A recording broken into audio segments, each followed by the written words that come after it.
Olá, irmãos, a paz do Senhor. Eu gostaria de falar sobre assuntos importantes como bigamia, poligamia, incesto, levirato, entre outros assuntos de igual relevância.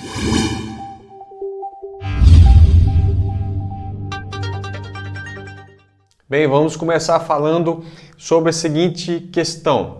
Primeiramente, nós não podemos interpretar, nós não podemos ler o mundo bíblico com o nosso ponto de vista de mundo de hoje. Por quê?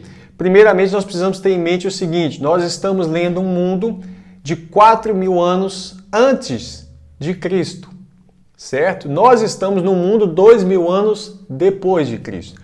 Muita coisa mudou e todo o texto tem que ser lido dentro do seu contexto, tá ok? Muitas vezes nós queremos pegar uma mentalidade ocidental para interpretar uma mentalidade oriental. E sem contar que é uma mentalidade oriental de praticamente 6.000 anos de distância quando se fala, por exemplo, do tempo dos primeiros homens aos quais a Bíblia cita, isso dentro do calendário bíblico, evidentemente. Veja bem, uma questão que nós precisamos estar atentos. A nossa cultura, ela é totalmente diferente, não somente culturalmente, como também em relação à lei. Por exemplo, antes que a lei de Moisés estivesse estabelecida, nós temos algumas práticas. Depois que ela é estabelecida, Deus vai transformando esse povo, né? E aí, depois que chega o Novo Testamento, nós temos ainda mais revelação daquele que é o princípio do projeto de Deus. Embora Cristo vai se referir ao princípio quando ele trata de assuntos relacionados ao relacionamento. Quando ele fala, por exemplo, do divórcio, ele fala assim, mas no princípio não foi assim. Qual o princípio? Evidentemente, ele fala do princípio do Jardim do Éden, tá ok? Ele está se referindo ali, por exemplo, a Gênesis capítulo 2. Lá no verso 24 você vai ver que fala assim, né? Que dos dois serão uma só carne. E Jesus está ali reforçando a monogamia. Isso tem em Mateus 19. Tá ok? No verso 1 até o verso 12 ali, você vai ter essa questão. Mas ponha sempre em mente o seguinte, a partir daqui, tudo que nós vamos falar, você precisa colocar o contexto dentro e quando eu falo contexto, eu falo do contexto social, do contexto de organização de mundo, né?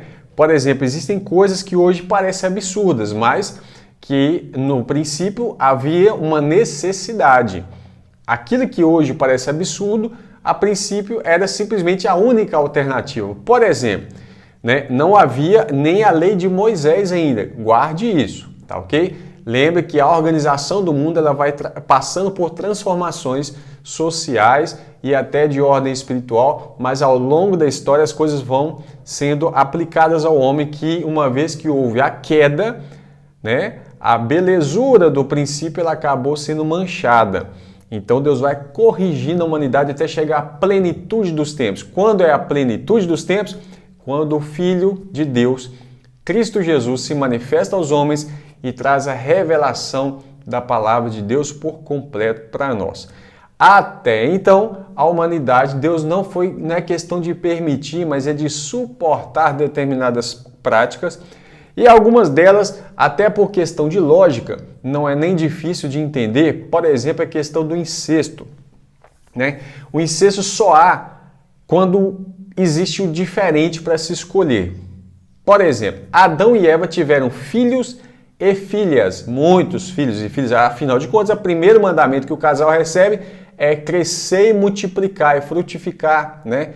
Multiplica, enche a terra. Ó, vai fazer menino. E aí eles foram fazer menino, tá certo? Aí arrumaram aqui tanto de menino, filhos e filhas, né? Então os filhos de Adão e Eva você vai ver em Gênesis 5, verso 4, que eles tiveram filhos e filhas. O que vai acontecer? Esse vídeo eu vou citar, vou colocar escrito aqui as referências, vou citar menos referências, para que a gente possa desenvolver mais a questão da nossa lógica. Então esses filhos e filhas, você vai ver, por exemplo, que Caim casa com a sua mulher, Gênesis 4:17, né? No capítulo 5 vai falar de toda a geração desde o princípio, né? E aí fala que Adão e Eva tiveram filhos e filhas. Evidentemente que tanto Caim quanto Sete deveriam casar com as suas parentas, ou filhas de um dos seus irmãos, né? Ou casar com uma das suas irmãs. E qual é o problema nisso? A impossibilidade de se casar com alguém de sangue diferente. Isso é óbvio. Ali nós estamos no princípio das coisas. O mundo estava começando a acontecer, tá certo? Lembrando que tem coisas que no princípio eram totalmente diferentes dos dias de hoje. Embora no jardim Jesus deixa bem claro um princípio ideal, que é dos dois formarem um só, né? E aí ele vai citar isso no Novo Testamento, na plenitude dos tempos, Jesus restaurando um princípio do reino que eu falo, no reino do protótipo do reino lá no Jardim do Éden, tá ok? Eu deixei aqui até um quadro do meu amigo Douglas, que ele fez pra gente há muito tempo, quando nós fizemos um vídeo com as crianças, né? E aqui para que eu pudesse lembrar do Jardim do Éden, você vê lá que tem algumas coisas diferentes de hoje em dia, por exemplo. Eu vou colocar para você pensar. No princípio nós tínhamos paz no jardim. Ao longo da história tivemos guerras. No princípio eles andavam nus, não tinham roupa. Hoje em dia nós nos vestimos. Seria absurdo alguém um cristão, andar sem roupa. Mas no princípio era o que era assim. Eles não se envergonhavam, tá certo? Então são coisas que eram absurdas, é absurdo hoje, mas que na época era normal. Por exemplo, Adão e Eva andarem nus, tá certo? E ninguém questiona isso assim de maneira incisiva, né? No princípio havia uma saúde plena, depois começam a surgir as doenças devastadoras. No princípio também você vai ver que tinha uma fertilidade absoluta, afinal de contas o primeiro mandamento foi crescer, encher a terra, multiplicar, etc e tal. Depois passaram a acontecer as esterilidades, inclusive algumas das matriarcas, né? Por exemplo, o caso de Sara, passa por isso, Raquel, Ana, mãe de Samuel, lembra disso? Rebeca. Agora, no princípio tinha uma fartura, abundância, depois começa a surgir fomes, né? O desamparo, e tudo isso são questões sociais extremamente importantes, tá ok? Para a gente levar em consideração nessa nossa análise hoje.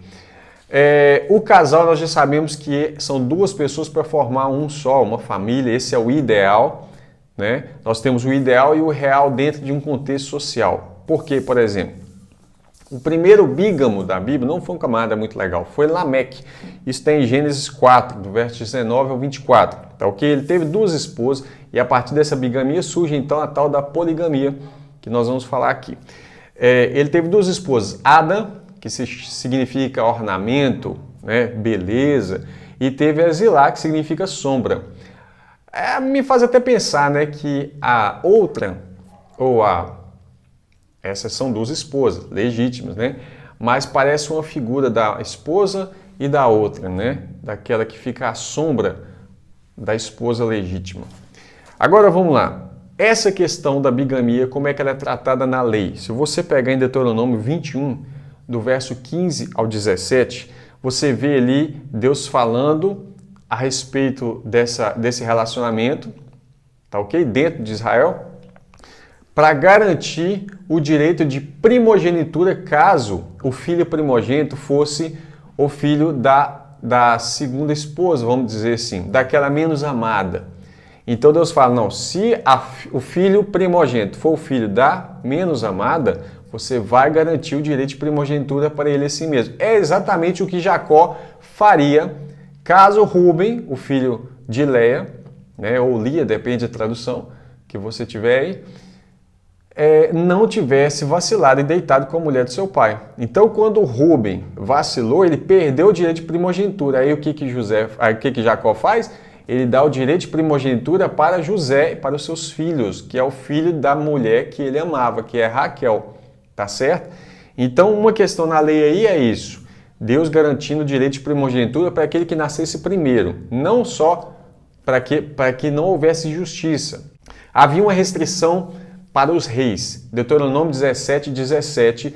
E nessa restrição é que os reis não poderiam multiplicar para si mulheres. Também não poderiam multiplicar cavalos e riquezas, ouro pessoal. E nesse vacilo foi que Salomão caiu e por causa disso é que o reino de Israel foi dividido, né? Então você vai ver dividido em duas casas, casa de Israel no norte, que é o reino do norte, e casa de Judá, que é o reino do sul, tá ok? Foi por causa desse vacilo de Salomão. Mas você vai ver também a questão do levirato, está na lei. O que é o levirato? É uma lei que obrigava o parente mais próximo a se casar com a viúva, caso o outro parente, o esposo dela, tenha morrido. Então ele tinha um dever, uma obrigação legal de assumir ela como esposa. Essa questão do levirato, ela envolve muita coisa. Primeira coisa que ela envolve é a honra, tá? Manter o nome do irmão, tá? Ou do parente próximo, na história do povo. Mas manter o nome vai muito além de simplesmente uma nomenclatura. Isso também garante a herança, tá ok? Digamos que um certo homem tem uma herança e aí ele morre. No meio do caminho ele morre. E aí, como é que fica a situação daquela herança? Olha que bagunça que iria gerar no meio do povo. Então, para garantir o nome, a estabilidade social, é necessário que houvesse ali, então, um parente próximo para assumir. O mais próximo é a responsabilidade dele, certo? Algum deles poderiam ali, deveriam assumir aquela mulher. Isso é uma questão também de misericórdia, é um amparo, né? É uma questão social. Por quê? Imagina essa viúva. E aí, como é que ela vai ficar agora? Sendo que você está dentro de um contexto onde ela precisaria de ter um sustento. Não havia fundo de garantia, INSS, não tinha essas questões todas. Então ela ficaria realmente numa situação complicadíssima. Então Deus está cuidando da viúva, e aí ele fala sempre dos órfãos e viúvas, né? Está falando de um amparo, é o sustento para ela, garantiria ela que ela casou, se o marido morrer ela ainda estaria sendo amparada. Essa é uma questão que não está relacionada simplesmente à sexualidade. As pessoas levam essas questões simplesmente para a questão sexual, mas ela vai muito além mesmo, porque isso é uma questão até de subsistência. Nesse caso, ela se torna uma necessidade.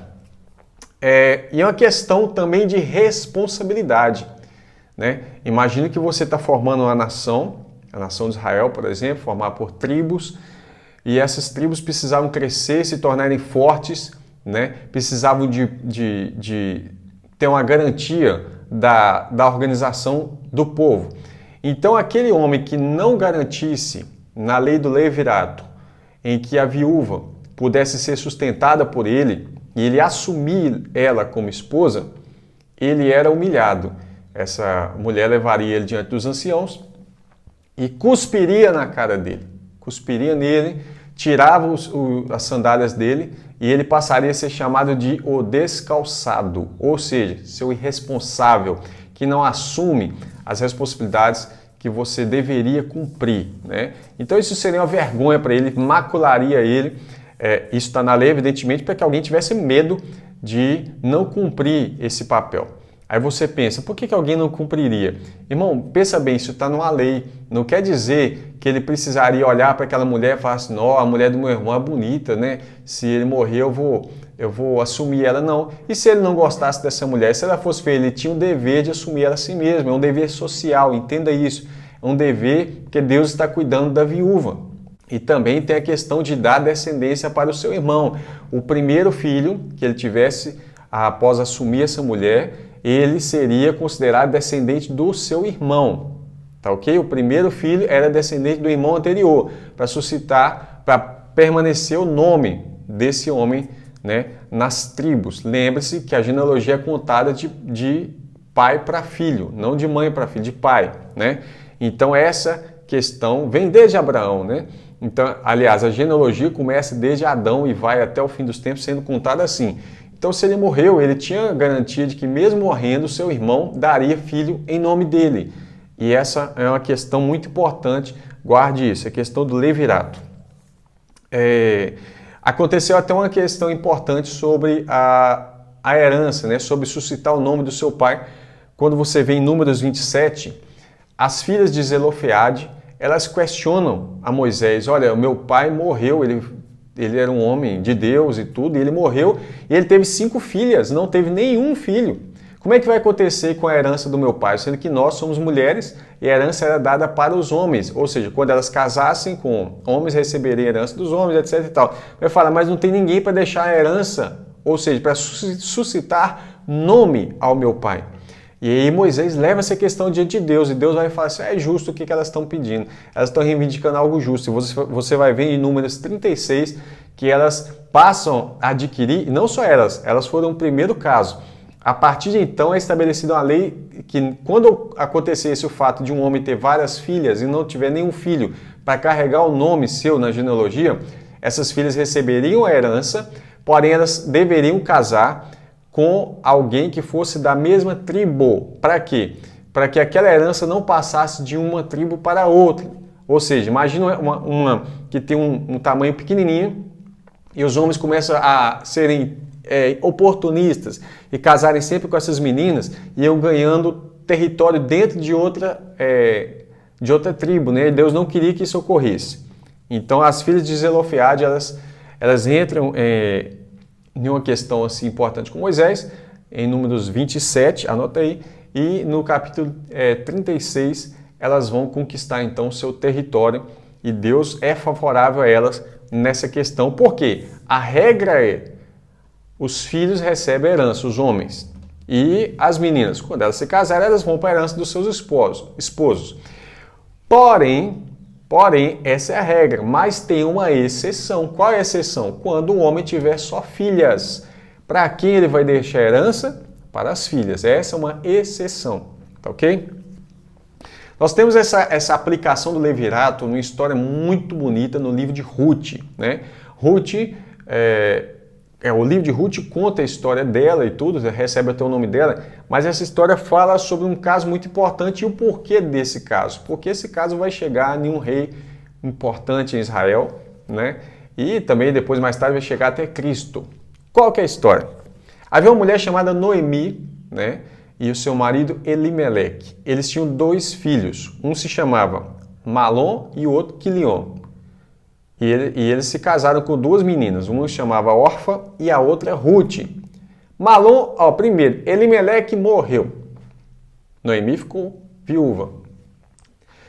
Malom e Quilion morreram também. Então Orfa e Ruth ficaram viúvas. Olha agora, você tem Noemi viúva e mais 2 viúvas. O que elas vão arrumar da vida? Então Noemi percebe que na terra de Israel tinha comida, ela começa a ir, né?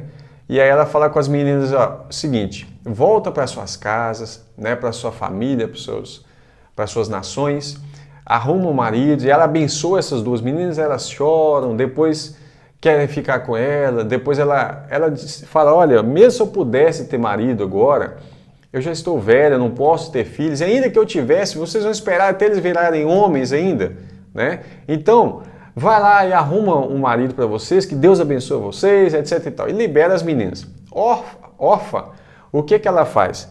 Ela dá um beijo em Noemi, né, chorando e tal, e vai embora. Mas a Ruth cismou que queria ficar com ela.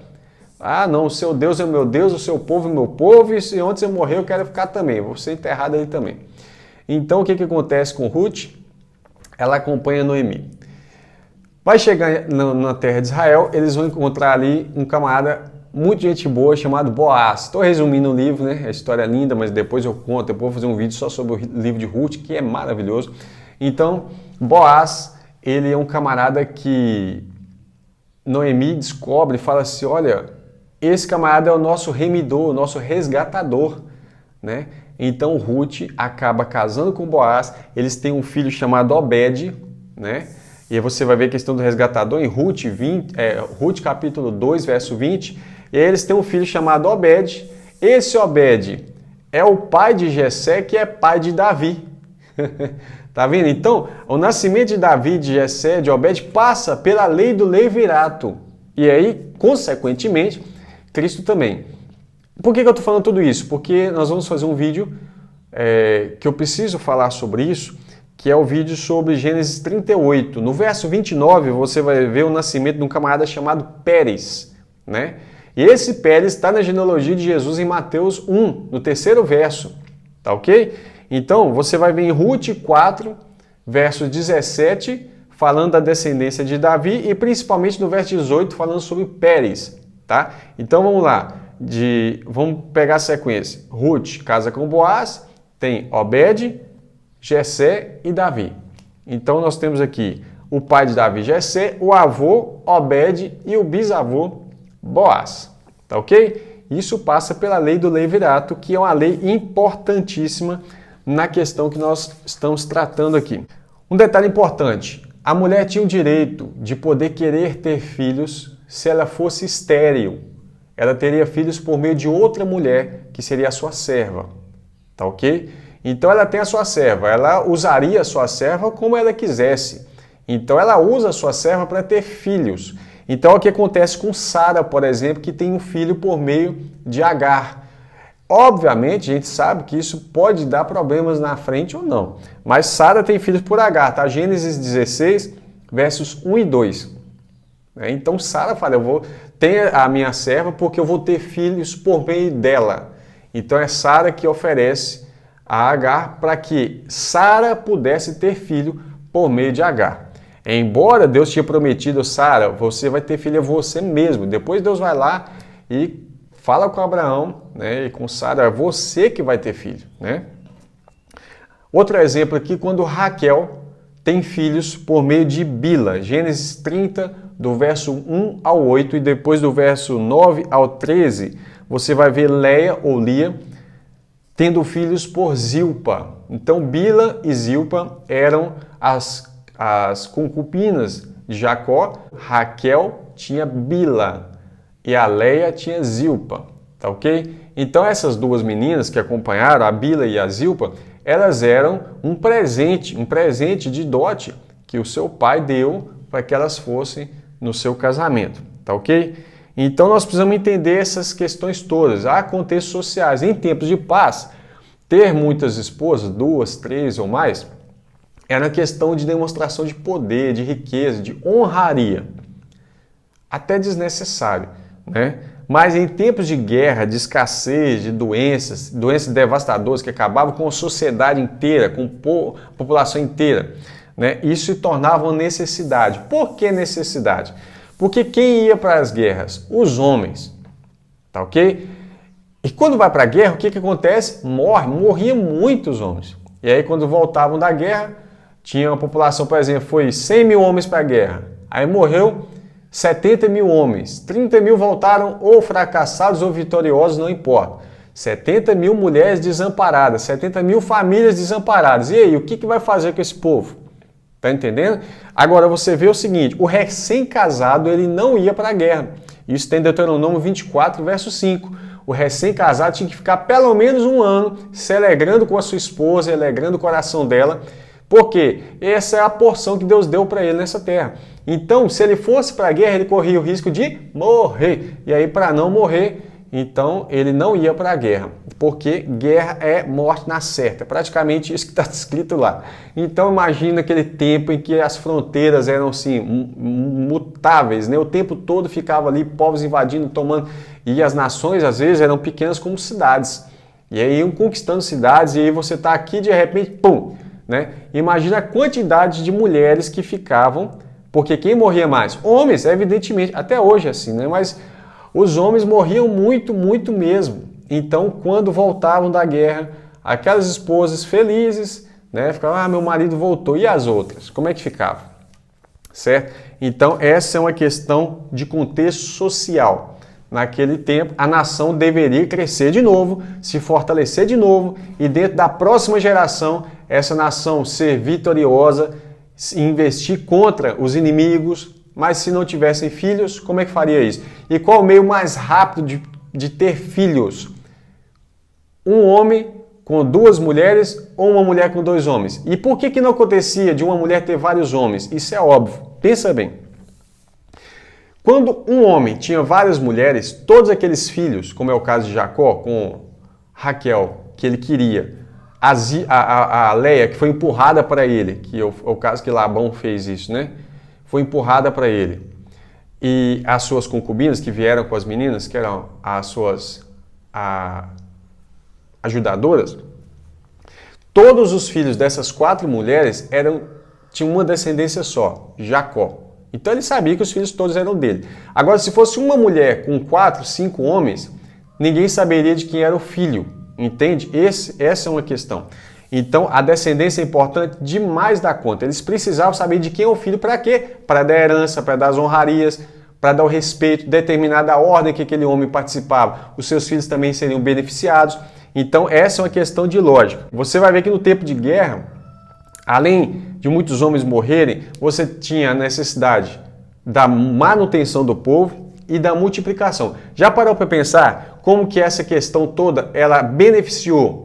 Não estou falando que isso seja a maneira mais correta, etc. e tal. Pensa bem, como que ela beneficiou para que uma nação se desenvolvesse mais rápido, como que ela crescesse de maneira mais abrangente, como que ela multiplicasse melhor e como que ela permanecesse existindo dentro dos contextos severos de guerra, de escassez, de fome, né? Dentro da questão assim, onde você tem muitas pessoas morrendo de pestes, de doenças, né? E aí, como é que ficava a questão social? Né? E pessoas que às vezes precisavam ser tiradas por causa de uma determinada doença, a lepra, por exemplo. A pessoa tinha que sumir e não aparecer mais, dependendo do caso. Né? Algumas doenças que eram contagiosas, e aí essa mulher que ficava e os seus filhos precisavam ser cuidados. Então, quando nós formos olhar essa questão da monogamia, da bigamia, né, e da poligamia nas escrituras, nós precisamos sempre ter em mente o seguinte, que o contexto é outro, né, que nós não podemos ler o mundo de 4.000 anos antes de Cristo, nós estamos 2.000 anos depois de Cristo, com a nossa mente ocidental, ler o mundo oriental, um mundo de praticamente 6.000 anos de diferença, né? Eu estou pegando lá desde Adão, onde as pessoas questionam, mas casaria com as suas irmãs, vai casar com quem? Vai casar com quem? Né? Então é questão óbvia. Então toda essa questão que nós estamos falando aqui, isso envolve uma necessidade de a gente ter uma compreensão das escrituras para não pré-julgar e não ter um preconceito, um conceito de desconhecer o contexto, né? Para poder aplicar os nossos julgamentos dentro dos contextos bíblicos, tá ok? Bem, diante de tudo que nós falamos aqui, dá para compreender, não para concordar, mas para compreender um pouco do que passa na mente das duas filhas de Ló. Embora foi uma decisão precipitada, desesperada, o contexto, olha, veja bem, Gênesis 19, no verso 31, Sodoma e Gomorra acabaram de ser destruída, elas olham, a terra está tudo pegando fogo, né? E aí elas olham para o lado e falam assim, a primogênita disse a menor, nosso pai já é velho e não há homem na terra, em que entre a nós, segundo o costume de toda a terra. Possivelmente, ou elas não queriam se misturar com os homens de Zoar, que elas esperavam se uma cidade poderia ser destruída, ou porque elas acharam que realmente não teria mais ninguém, depois de ver aquela destruição toda, uma vez que elas ainda estavam numa caverna escondidas, né? Elas poderiam ter pensado, não, o mundo foi todo destruído, só sobrou nós. Então, não há homem que entre a nós, segundo o costume de toda a terra. Vem, demos de beber vinho ao nosso pai, deitemo-nos com ele, para que em vida conservemos a descendência de nosso pai. Veja bem, o contexto do que essa menina está dizendo, para que nós venhamos conservar a descendência do nosso pai. E conceberam as duas filhas de Ló, seu pai. A primogênita deu à luz a um filho e chamou Moabe, né? E Moabe quer dizer do meu pai. Esse é o pai dos moabitas até o dia de hoje, Moisés narrando, né? E a menor também deu à luz a um filho e chamou Ben-Ami, que significa filho do meu parente. Esse é o pai dos filhos de Amon até os dias de hoje, ou seja, formou então o povo moabita e os amonitas que ficaram nas fronteiras de Israel. Tá ok? Então, entendendo um pouco o contexto de tudo que estava acontecendo, né, nós vamos fazer um julgamento mais adequado da circunstância ali, não do nosso ponto de vista agora, evidentemente depois de ter chegado à plenitude dos tempos, né, lembrando aquilo que a Bíblia diz em Atos 17, no verso 30, diz o seguinte, mas Deus não tendo em conta os tempos da ignorância. O que é ignorância? Antes de haver uma lei, uma regra, né, você está dentro de um contexto da ignorância. Aí ele fala, anuncia agora a todos os homens que em todo lugar se arrependam. Então há um período, principalmente aqui nós estamos falando do período antes da lei de Moisés, né, dentro de um contexto onde a sociedade trabalhava primeiro garantir a continuidade do nome do pai, e elas eram apenas duas filhas, duas meninas, né? E também dentro de um contexto em que elas estavam vendo o mundo devastado ao seu redor, a gente consegue perceber um pouco mais e compreender melhor as questões relacionadas a esse evento em particular e em outros também. Eu espero que esse vídeo tenha esclarecido bastante o nosso pensamento a respeito dessas coisas e que Deus nos abençoe mais e mais. Muito obrigado por você estar comigo até agora, né? Ouvindo esse vídeo longo de quase meia hora. E que Deus te abençoe. Ore por nós. Eu agradeço a Deus pela oportunidade de falar com você e espero que você simplesmente tenha um coração aberto para que Deus possa falar abundantemente mais e mais. Eu peço que você que ainda não fez a sua inscrição, faz inscrição no canal, ativa o sininho para receber as notificações, compartilhe com outros irmãos, né? Esse e outros vídeos do canal também. E principalmente, ore por nós, porque isso é mais do que necessário. Ok? Deus te abençoe. Até o próximo vídeo, se Deus quiser.